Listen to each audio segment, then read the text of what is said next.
On a des épidémies de virus de grippe, par exemple, on a des épidémies de rougeole, de différents autres virus, mais le coronavirus, jusqu'ici, ne se traduisait que par quelques cas importés, en particulier à partir du foyer du Moyen-Orient des MERS coronavirus, qui est un autre coronavirus. Et pour ce qui est le SARS, syndrome aigu respiratoire sévère, il n'avait pratiquement pas touché l'Europe en 2003. Donc c'est vraiment une grande première d'avoir une épidémie de coronavirus en Europe.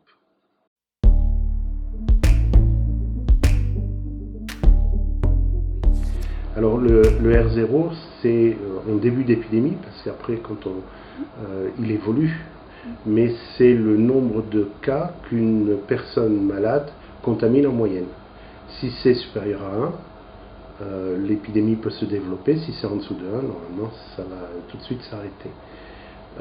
C'est déterminé en fonction de la courbe de l'épidémie et du temps que met le virus à se transmettre d'une personne à l'autre. Donc c'est un calcul qui se fait en fonction du temps de doublement de l'épidémie qui permet de savoir combien de personnes ont été contaminées par une autre personne.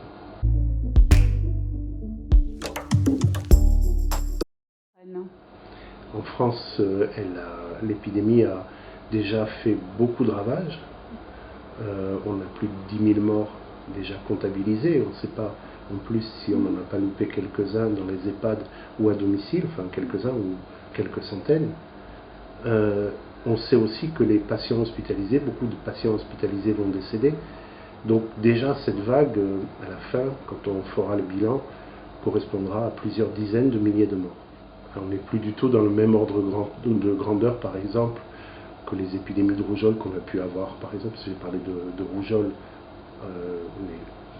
c'était des dizaines, des centaines de cas, des milliers de cas, et pas des dizaines de milliers de morts, ce qui est quand même complètement différent.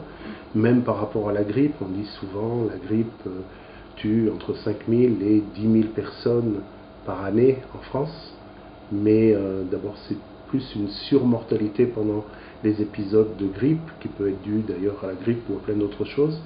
Là, on a des décès qui sont liés au coronavirus, pour lesquels on a diagnostiqué le coronavirus, donc des conditions plus drastiques pour déclarer un cas de mort du coronavirus. Pourtant, il y a beaucoup plus de décès dès maintenant que pour une épidémie de grippe.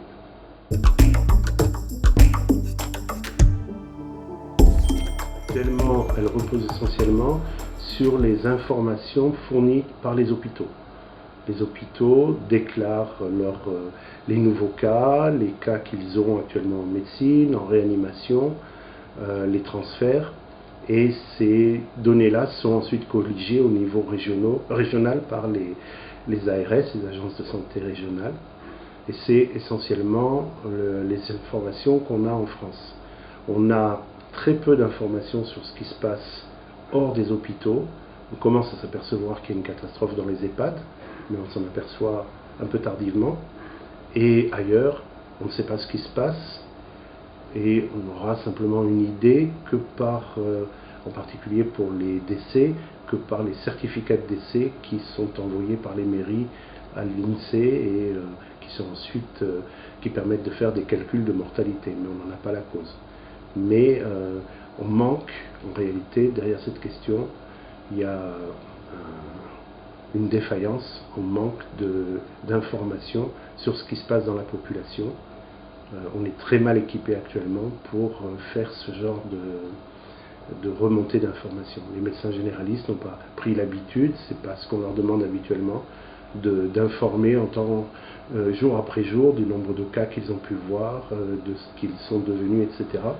Et donc on ne sait pas ce qui se passe dans la population, on n'en a qu'une idée très grossière. Mais puisqu'on n'a pas beaucoup d'informations sur ce qui se passe dans la population, alors on essaye de chercher à partir de quelque chose qui nous remonte des informations de l'activité des médecins généralistes.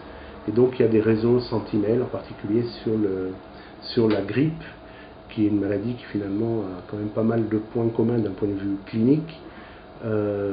Pas la gravité, mais au moins la fièvre, la toux, les douleurs musculaires. Et donc en pleine épidémie de Covid, et alors que la grippe, la saison de la grippe s'est terminée, ces syndromes grippaux sont finalement assez évocateurs d'infection à Covid. Et donc on peut, en modifiant un tout petit peu les données de base, avoir une information indirecte sur les cas de Covid qui surviennent actuellement en population générale.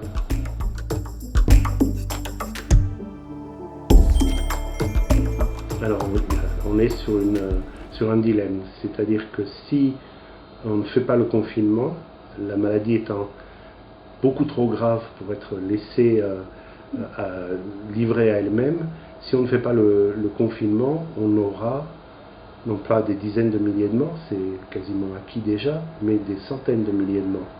Donc on n'a pas envie de laisser les choses se faire comme ça, et puis en plus la situation se compliquerait par le fait que déjà en soignant, on a du mal à sauver toutes les vies, même on ne les sauve pas toutes, mais s'il y a beaucoup trop de cas à la fois, on n'est même plus en mesure de les accueillir dans les hôpitaux, et en particulier dans les services de réanimation.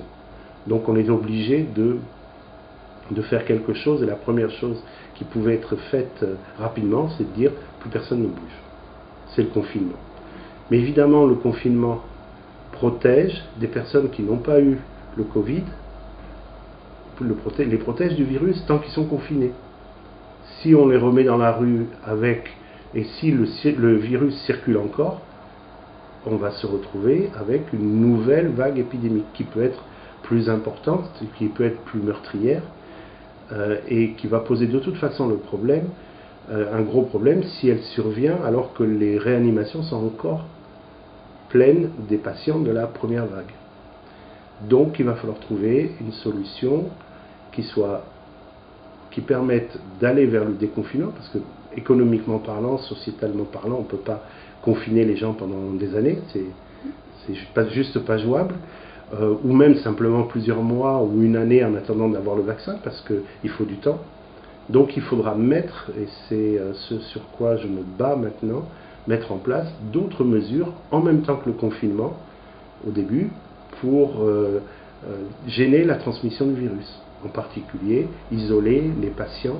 Dès qu'on identifie un patient, on l'isole, rechercher des cas dans l'entourage, rechercher des porteurs dans l'entourage, et les isoler, et donner les moyens à toute personne de se protéger du coronavirus, surtout quand on est un sujet contact d'une personne qui est malade. Si on peut mettre ça en place, si on peut le développer et le rendre efficace, comme ça se passe actuellement en Corée du Sud, alors on pourra lever le confinement.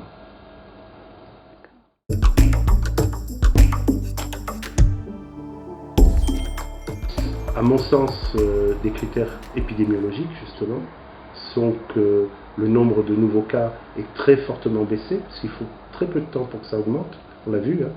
On a vu à quelle vitesse on part de quelques cas, et on se trouve avec plus de 100 000 cas officiellement, mais en fait des centaines de milliers de cas en France. Donc il faut vraiment avoir fait baisser le nombre de nouveaux cas, sinon, comme beaucoup de la population reste susceptible, ça ferait à nouveau des centaines de milliers de cas, voire des millions de cas. La deuxième chose, il faut qu'on ait mis en place une stratégie qui soit à même d'empêcher cette explosion exponentielle de l'épidémie. Donc qu'elle soit capable d'abaisser le taux de reproduction de l'épidémie, le fameux R0, en dessous de 1, sans le confinement. C'est-à-dire mettre en place avec le confinement d'autres actions, faire baisser le nombre de cas, et ensuite on peut enlever le nombre de cas et maintenir les autres actions, les actions de détection, isolement, protection de l'entourage des patients détectés. Et à ce moment-là, on peut envisager le déconfinement. Si on ne fait pas ça, si on le fait trop tôt ou sans avoir mis en place de mesures associées au confinement, donc de mesures pour gêner la propagation du virus, l'arrêt du confinement signifie reprise de la transmission.